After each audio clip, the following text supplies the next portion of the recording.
नमस्कार प्यारे बच्चों, कैसे हैं आप सब। मैं अविनाश विश्वकर्मा आपका बेहद स्वागत करता हूं RWA ट्यूशन क्लासेस पर।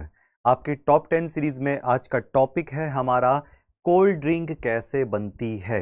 अब बच्चों को लग रहा होगा कौन सी कोल्ड ड्रिंक की बात कर रहे हैं। अरे वही जो मार्केट में पीते हो, गैस सी जिसमें निकलती है, वही वाली कोल्ड ड्रिंक की बात कर रहे हैं। और उसी से आज हम एक नियम भी क्लियर करेंगे जिसका नाम है हेनरी का नियम।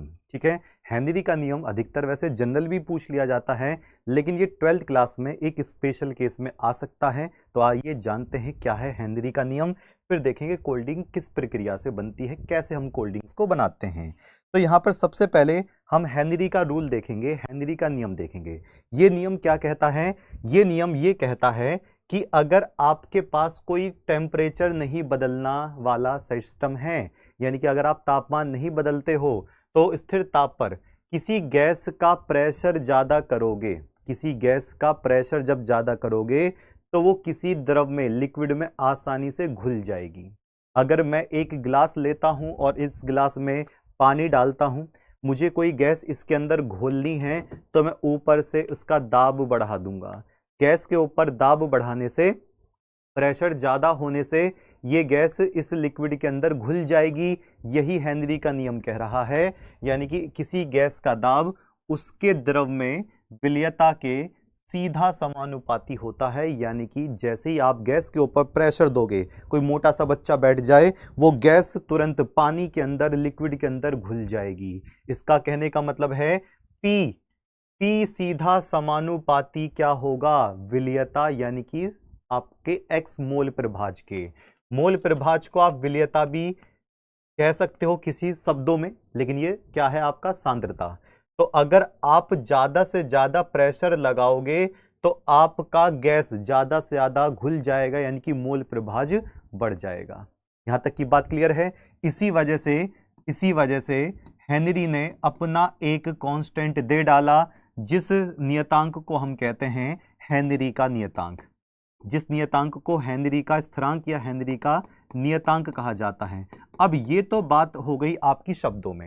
अब बात करते हैं कोल्ड ड्रिंक को हम कैसे बना सकते हैं। तो ये याद रखना, P सीधा समानुपाती होता है मोल प्रभाज, यानी कि ज्यादा से ज्यादा गैस आपकी द्रव में आ सकती है अगर गैस का प्रेशर आपने बढ़ा दिया है। ठीक, अब चलो देखते हैं कोल्ड ड्रिंक कैसे बनती है। आइए कोल्ड ड्रिंक बनाने का सिस्टम देखते हैं।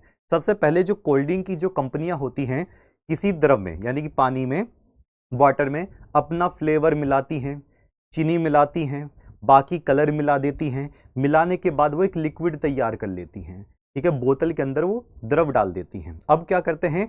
कार्बन डाइऑक्साइड, यानी कि CO2, कार्बन डाइऑक्साइड लेकर आते हैं ऊपर से कार्बन डाइऑक्साइड को ज्यादा से ज्यादा प्रेशर लगाकर उस कार्बन डाइऑक्साइड को उस द्रव के अंदर क्या कर लेते हैं? बटोर लेते हैं, द्रव के अंदर घोल देते हैं। इसका कहने का मतलब जो आपकी कोल्ड ड्रिंक है उसके ऊपर किसका प्रेशर लग रहा है?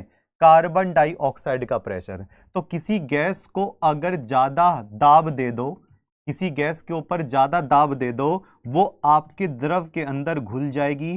तो जो कोल्ड ड्रिंक के अंदर झाग से आते ना, वो जो गैस सी निकलती है, वो कार्बन डाइऑक्साइड है। और एक किस नियम के आधार पर था? हेनरी के नियम के आधार पर था। तो कार्बन डाइऑक्साइड ज्यादा प्रेशर देने से बिल्कुल आपकी कोल्ड ड्रिंक तैयार हो जाती है, जिसको हम क्या कहते हैं? कार्बोनेटिंग वाटर भी कह सकते हैं, है ना, सोडा वाटर। बिल्कुल क्लियर है। तो ये इसी प्रक्रिया से कोल्ड ड्रिंक बनती है। हेनरी का नियम यही है। और अब आपके सामने आता है, अब ये करके दिखाओ। हेनरी के नियम के आधार पर आपको बताना है गैस का दाब बढ़ाने से द्रव में विलयता क्या होती है। इसका सही आंसर आपको करके दिखाना है, बिल्कुल बढ़िया करके कमेंट में। तो ये थी आपकी 10 मिनट के अंदर वाली सीरीज। 10 मिनट के अंदर वाली सीरीज का मतलब 10 मिनट में एक टॉपिक अच्छे से बिल्कुल क्लियर हो जाता है। तो मैं अविनाश विश्वकर्मा इस तरीके की 10 मिनट की वीडियो लाता रहूंगा आपकी RW ट्यूशन क्लासेस पर। तब तक के लिए नमस्कार।